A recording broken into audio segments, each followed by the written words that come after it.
Good evening, everyone. Thanks for joining us here on Inside Winston Cup Racing. I'm at the Bristol International Raceway, where the Food City 500 was run this afternoon. Always a lot of action on this high-banked half-a-mile track, and today was no exception. Chevrolet continued its dominance in NASCAR Winston Cup Racing, even though Ford started on the pole. Randy Pemberton is in our studios in Charlotte, North Carolina, with a post-race report. Good evening, Randy. Good evening, Ned, and hello, everyone. Welcome to the post-race edition of IWCR for Sunday, April 2nd. Well, the Ford teams had their best showing of the season, but it didn't matter because Jeff Gordon had them and everyone else beat. We'll hear from Jeff and others about today's Food City 500. Also, later on tonight's show, a candid conversation with Haviland Ford driver Dale Jarrett. And we'll take you testing with Mike Wallace and Jeff Burton as they try to study up in hopes of scoring well next week in North Wilkesboro. Today's show is brought to you by Texaco Haviland Formula 3 Motor Oil. Add more life to your car. Cold filtered Miller Genuine Draft, making the world a very cool place. And by Goodyear, #1 in racing, #1 in tires. This segment of IWCR is brought to you by Texaco Haviland Formula 3. Add more life to your car. Heading into the first short track race of the year today at Bristol, many figured that Mark Martin or Rusty Wallace would break the Chevy stranglehold on victory lane this season. But someone forgot to tell Jeff Gordon. When it was time to go, he went straight to victory lane. Here's the highlights from today's Food City 500. Mark Martin led 36 cars to the green flag of the Food City 500, but it was Kyle Petty pushing his way to the point quickly in his Silver Bullet Pontiac. Kyle, Jeff Gordon, and Martin made it a three-way battle early on. But Kyle's chassis started to fade at 40 laps, and Gordon got the lead, taking Martin with him. There were no yellows in the first 100, although Jeff Bodine did provide us with a pirouette, but this race stayed green. By the 100-lap mark, Martin was back out front, but he had company in the name of Dale Earnhardt. Earnhardt was heading to the front. When the first caution of the day came out, it was for Earnhardt in the wall. Earnhardt also went behind the wall and lost 20 laps as the GM Goodwrench team had to work on his Chevy. Then a couple of more quick cautions that took out Todd Bodine and Chuck Bound. Then David Green bashed in the back of his Interstate machines in relief of Labonte.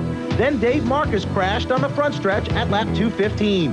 After a brief exchange for the lead between Martin and Gordon, Martin took the halfway money and Presley brought out another yellow. Under the caution, Trickle got tapped by Sterling Marlin and Dick wrecked.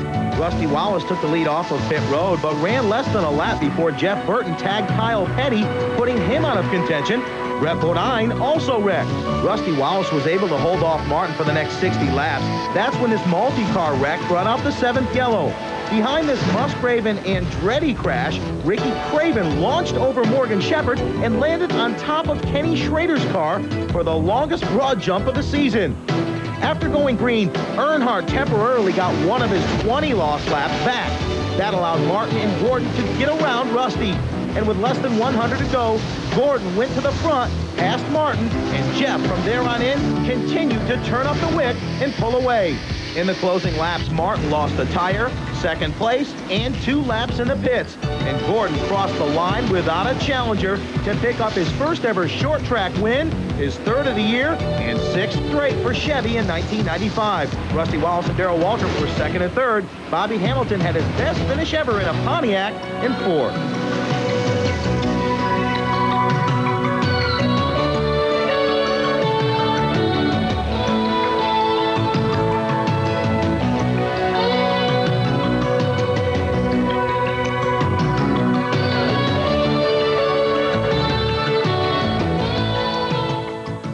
After the race, Bill Weber caught up with Jeff Gordon and some of today's other front-runners and got them to reflect on today's 500-lapper.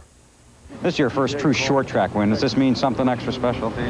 Absolutely. I think this is probably our first top 5, you know. So, you know, we took a big jump all of a sudden. But, you know, this team's been capable of doing this even in previous years. But, you know, whether or not I wasn't ready or whatever, we haven't been there. And now, I mean, the team's stepping up, the pit crew's stepping up. I feel like I'm having to step up. And, you know, everything is just really come together. I'm really proud of everybody on this team. I can still run as hard as any of these other guys. It's just if the equipment holds together, and we've had a little problem with that. But those are things you can fix. You know, you can't hold back on a bit if there ain't one in your mouth, and I got one in my mouth right now. We had a race car we had to loosen up all day. Most of them were having to tighten them, it looked like to me. So they just did an excellent job with the car. The car is fast, the motor is fast, it hooked up off the corner. And it's just, I don't even care about me right now. I just feel real good for them. You know, they deserve it. They work hard. They build nice looking race cars. It's good for STP. It's just good for everybody. We just need to keep the roll going. You know, we just kind of found a hole to ride in, tried to stay out of all the wrecks that could potentially happen, and started racing at the end. And our car got better at the end, and we didn't have nothing from Mark or I guess Rusty or Gordon, but right at the end, Rusty was coming back to us. But I ran my tires a little bit too hard, a little bit too soon at the end. If not, we'd have run third. You know, real proud of our effort. We couldn't have done anything more. We raced them hard. We gave them all we had. When it came time to nut cracking time, they whipped it on us. And I wore the rubber off the tires and the cords off the tires, and then the air came out. You know, there was nothing else to do except drive slow, and we were racing. Really, nothing that happened on this wild day at Bristol overshadows the success of Jeff Gordon. He is now 3 for 6 this season, 3 big wins. Chevy is 6 for 6, and Earnhardt, even after this day, continues to lead the race for the Winston Cup Championship. North Wilkesboro next week. Randy, back to you. Okay, thanks, Bill. Yesterday, the Busch Series did 250 circuits on the high banks. Mark Martin dominated most of the event in his Winn-Dixie Ford, leading 196 laps in the race. The race was slowed by 10 yellow flags for 40 laps. But when it came down to the end, Steve Grissom got by Martin with 23 to go, and he dodged a wreck on the last lap to go on to pick up his first win since July of 1993. Congratulations to both Jeff Gordon and Steve Grissom on great wins this weekend. We need to take a break. As we leave you, here's the rest of the finish order from today's Food City 500.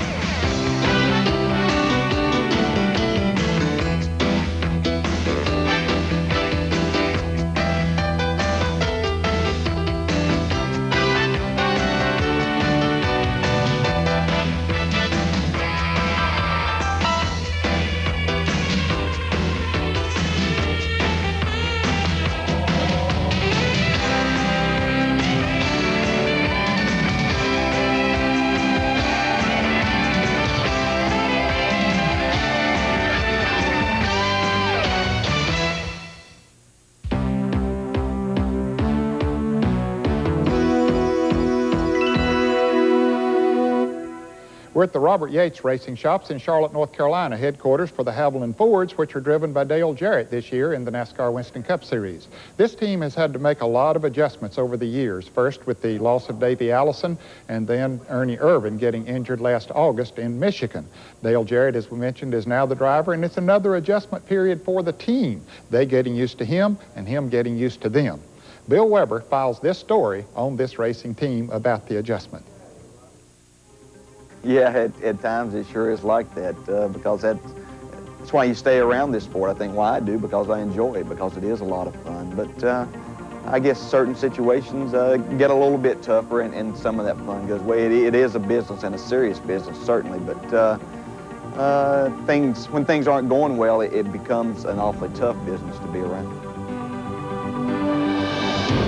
Dale Jarrett has been around this tough business a long time. But in 1995, he faces the most challenging laps of his future. Robert Yates Racing blended horsepower and hard work into a winning formula that fueled the skyrocketing careers of Davey Allison and Ernie Irvin. Now Jarrett straps into the seat of the Haviland Ford, gambling with a two-headed coin. If he's successful, it's because of the car and crew. But if success turns to struggle, the perception is it must be the driver. Yeah, I knew that coming in. I mean, I had said that. I probably didn't say it publicly, but my wife and I had discussed that looking at the situation. But I really didn't care how I was perceived or anything. My concern was that I go out and do the best job that I can, and I think that this gave me opportunity to win races, and that's all that I wanted to do. That's all I care about doing, is running well and winning races, having a good time, and that's all. You know, if other people see that or think that I'm not getting the job done or I can't drive, or if we do well, it's because the car is there and it should do well, then so be it. That doesn't really bother me.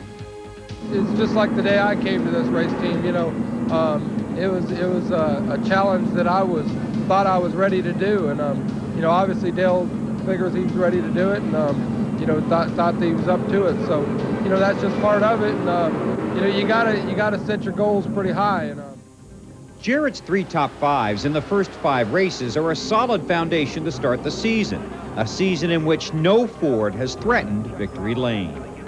The timing is very important. You know, he stepped in probably at a great time. I mean, Fords were good, our car was good, our engines were good, and Ernie was good. So now it's a year later. Dale's in the car, Chevrolet's a lot better. Maybe our engines aren't quite what we'd like for them to be. The frustration of fielding a Ford seemed to boil over early when Jarrett was quoted in USA Today as saying he should have stayed with a Chevrolet. I'm answering 10 or 12 reporters' questions during lunch, and the question was asked if I knew how good the Monte Carlo was, would I have stayed? And I laughed and said, oh yeah, I would have probably stayed, and laughing. That wasn't put in there, but I followed it right up anyway, seriously saying, I know I made the right decision. I'm where I want to be. Robert Yates and his team are too good. You can't keep them down. They're going to find a way to be back on top, and I'm going to help them get to that point. None of that was printed. So now Jarrett brings his familiar name and some fabulous finishes to a trusted and talented team that expects to win every week. Larry McReynolds is probably the most organized person I've ever been around in my life, and he accomplishes so much in each day that it's just unbelievable. And I've learned a lot from him in that aspect. Robert Yates, gosh, I always knew the man was really smart, but you know, in my book, he's a genius. And it's just amazing what these people know and what they go through to get to the top of this sport.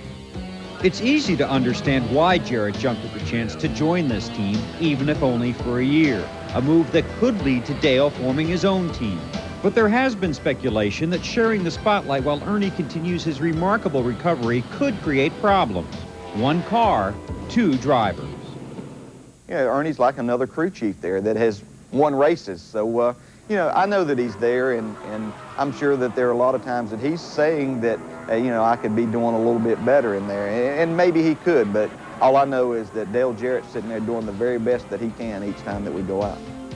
So every time Dale Jarrett rolls out, he feels the exhilaration and the self-applied pressure that comes from within a racer. Sure, the frustration meter is pegged, but pretty soon, Dale Jarrett and his Haviland Ford team expect to start having fun again. I'll be okay, you know, but it looks like a lot of times around the racetrack, I think I give false pretense as to how I really feel, because I do a lot of thinking and I'm pretty intense. I want to win at this really bad. With the talent and resources this team has, I don't think it'll be long till you'll see this Haviland Ford back up front like it's accustomed to being. Still to come on this edition of Inside Winston Cup Racing, we'll have the mailbox, and we'll also have a story on testing, so don't go away.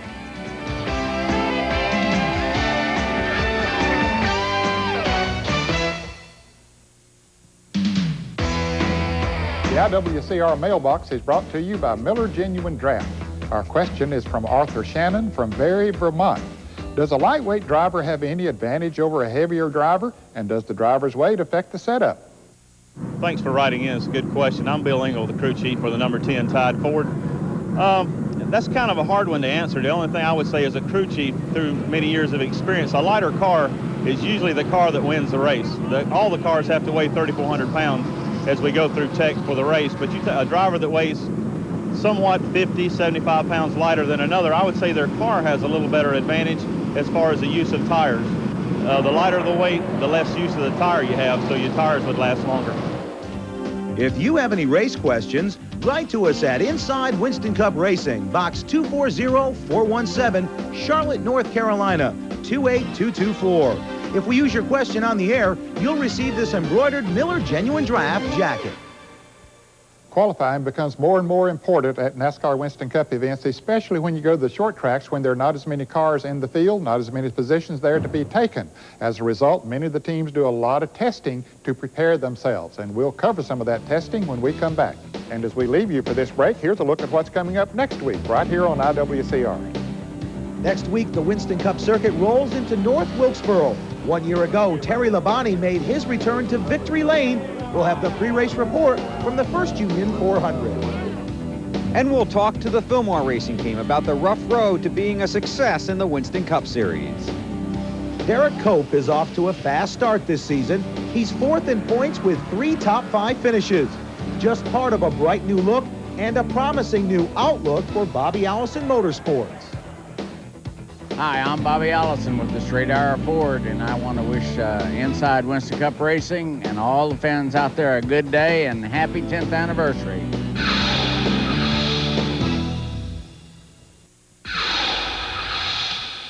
Simply making the field in NASCAR Winston Cup racing today has become quite an accomplishment, especially for drivers and/or teams that don't have a lot of experience together. What do they do about it? They go test, especially when they come to the short tracks like we're in now, Bristol this weekend, of course, North Wilkesboro next weekend, and Martinsville, Virginia the week after that. A couple of teams went to North Wilkesboro this week, and Randy Pemberton went along with them, Mike Wallace and Jeff Burton. And had an added bonus, Ernie Irvin was there with his truck. On Monday, 2 teams took the opportunity to test at one of the toughest tracks on the tour. No, it's not particularly tough on engines or drivers, nor are there usually very many wrecks in a North Wilkesboro race. The reason North Wilkesboro is tough, it's just flat hard to get a car to turn to a driver's liking. Well, that's what we're going to work hard on here. This is a new car. We had this car at Richmond, qualified well, didn't race real well in the race, but you know, we're trying to learn a lot. I'm still trying to learn a lot about chassis and understand them, and hopefully in a couple days here we'll get the handle on it and get the thing to turn good and get it to make some long straightaways out of this place. Shorten up the corners the best we can. Wallace is hoping that if he can get the car to cut in the corners, he'll make the cut in qualifying. Last year, he failed to make the field at both North Wilkesboro races. I probably think we can make a chassis change and put a set of tires on. That way when we start making chassis changes, we know what we're doing. You know, we're staying on the same set of tires consistently.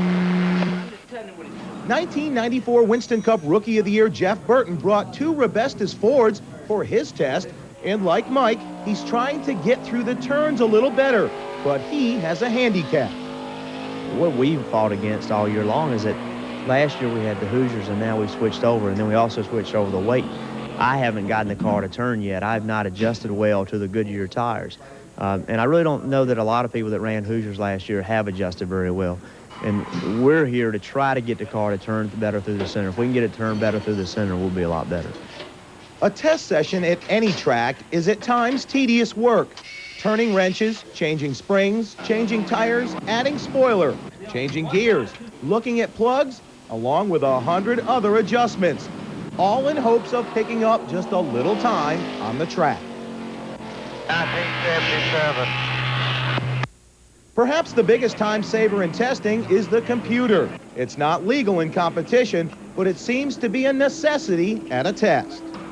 What we're doing with the computer stuff and then what we take back to the racetrack on race weekend is that's helping me understand the shock travel, shock velocities, things that I'm having a little bit of a hard time picking up. You know, there's people like Rusty who's really great on chassis and can pick that up just by feeling it. And I need a little bit of assistance right now, and that's what we're trying to gain through the computer stuff.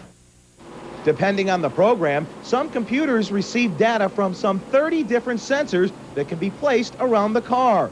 In fact, the info is instantaneous. It allows the driver to see exactly what he should feel. I seen something there that I wanted to show Jeff, so I held the screen while he was getting in the car and I had him look over on the screen. But actually just showing where the travel of the wheels, what was happening, you know, for a complete lap. It had the whole lap up on the screen and let him know what's actually happening with the car in the center of the corner, which is what we're having a little bit of trouble with now, and try to give him a little insight, something to think about while he was on the racetrack. Need to work on the accelerator pedal, just like bend it and bring it closer to me. I need to work on the steering column. It's got to be lengthened out quite a bit. 10-4. Burton and Wallace weren't the only drivers there testing. Butch Miller was there in a super truck, as well as Joe Ruttman. And this was a surprise. In fact, it was a shock. Ernie Irvin strapped in and went for a few laps. He put the hammer down, went nose to tail, then door to door with Joe Ruttman before finally passing him. It was his first pass since the crash, and it was a thrill to everyone there, including Ernie. My biggest thing was trying to worry about if I could actually judge the distance between them, and you know, we ran side by side. Problem to me. No, it didn't really seem like it, you know, and that's something that just you have to get out there and do it. I think it proves to himself and everybody else that he can still do it. Obviously, he knew he could.